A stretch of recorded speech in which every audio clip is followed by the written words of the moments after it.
some cases, they save you.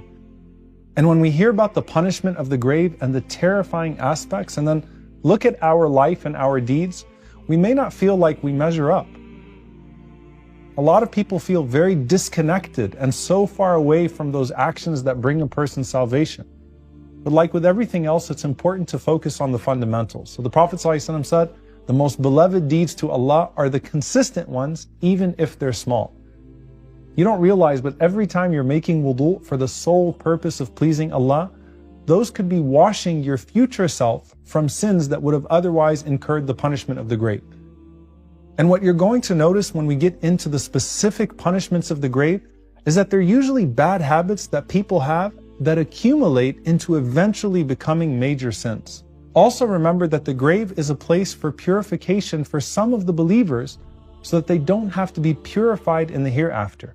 And for others, it's a preview of what's worse and is yet to come. Now, many of us are familiar with the long hadith of Al-Isra wal-Mi'raj where the Prophet ﷺ mentions the specific deeds that bring about punishment for a person. There's also this long, beautiful narration that Ibn al-Qayyim rahimahullah said we should memorize, where the Prophet ﷺ goes through the specific things that save you in the grave. He says, sallallahu alaihi wasallam, I saw a thirsty man from my nation who was being turned away from every water basin.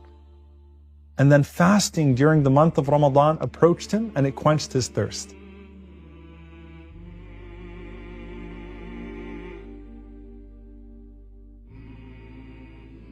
So I want you to think about when you hold yourself back from drinking water on a hot day and you're fasting, and how amazing that first sip of water is at iftar. Imagine how much sweeter that sip of water is in the barzakh after the long expedition into the grave. Also, one of the things that the scholars mention of the wisdoms of this is that in Jannah, the Prophet ﷺ said, whoever drinks wine in this world will be forbidden from it in the hereafter. But you forbade yourself from wine here, so you get to drink it in Jannah.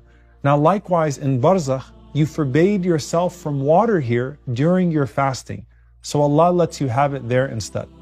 He then says, sallallahu alaihi wasallam, and I saw a man from my ummah with darkness beneath him, while prophets were gathered in circles. Whenever he approached a circle, he was turned away. But then his ghusl, his bathing from a state of janaba, took him by the hand and sat him next to those circles. And this is the blessing of following the sunnah of the Prophet sallallahu alaihi wasallam, because who doesn't love a shower? But you find yourself in ease here and there just for following the sunnah of the Prophet sallallahu alaihi wasallam. But let's also realize that for some people, if it's cold and they live in a place